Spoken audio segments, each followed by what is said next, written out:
संत गाड बाबा महाविद्यालय मुरजी मूर्तिजापुर में संपन्न हुआ कार्यक्रम में मुख्य उपस्थित सिने अभिनेत्री स्नेहा उल्लान भी रहीं।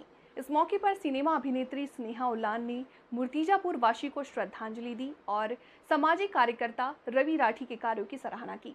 इस अवसर पर राष्ट्रवादी कांग्रेस पार्टी के क्षेत्रीय संगठन सचिव रवि राठी ने कई युवा गठबंधनों को रोजगार प्रदान किया और रवि राठी को जन सेवा फाउंडेशन के माध्यम से आने वाले समय में 10,000 युवाओं महिलाओं को रोजगार देने का संकल्प लिया।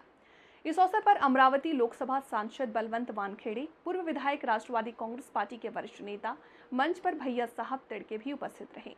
राष्ट्रवादी कांग्रेस पार्टी के शरद चंद्र पवार अकोला, मूर्तिजापुर कांग्रेस तालुका अध्यक्ष जितेंद्र गुल्हाने, शिवसेना तालुका अध्यक्ष अप्पू तिड़के, कांग्रेस शहर अध्यक्ष सोहेल शेख, राष्ट्रवादी कांग्रेस पार्टी महिला अघाड़ी तालुका अध्यक्ष रंजना सरदार, राष्ट्रवादी कांग्रेस पार्टी युवा जिला उपाध्यक्ष सचिव गावड़े, राष्ट्रवादी कांग्रेस ओबीसी सेल शेखर अध्यक्ष विशाल सिरभट्टे, प्रशांत करवा। इस दही हांडी उत्सव में हजारों की संख्या में युवाओं और युवतियों ने भाग लिया।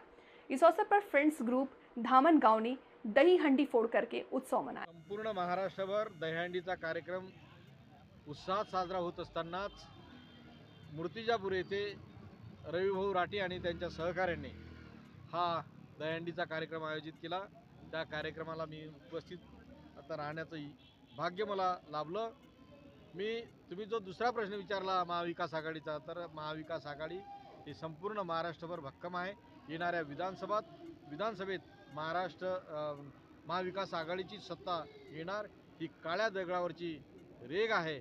आणि या निमित्तानं मूर्तिजापूर मतदारसंघात मग रविभाऊ असतील किंवा अन्य कोणी उमेदवार असतील, ज्यांना कोणाला तिकीट मिळेल त्याच्या पाठीशी महाविकास आघाडीचे कार्यकर्ते नेते सर्व ताकदीनुसार उभे राहतील याची मी ग्वाही देतो।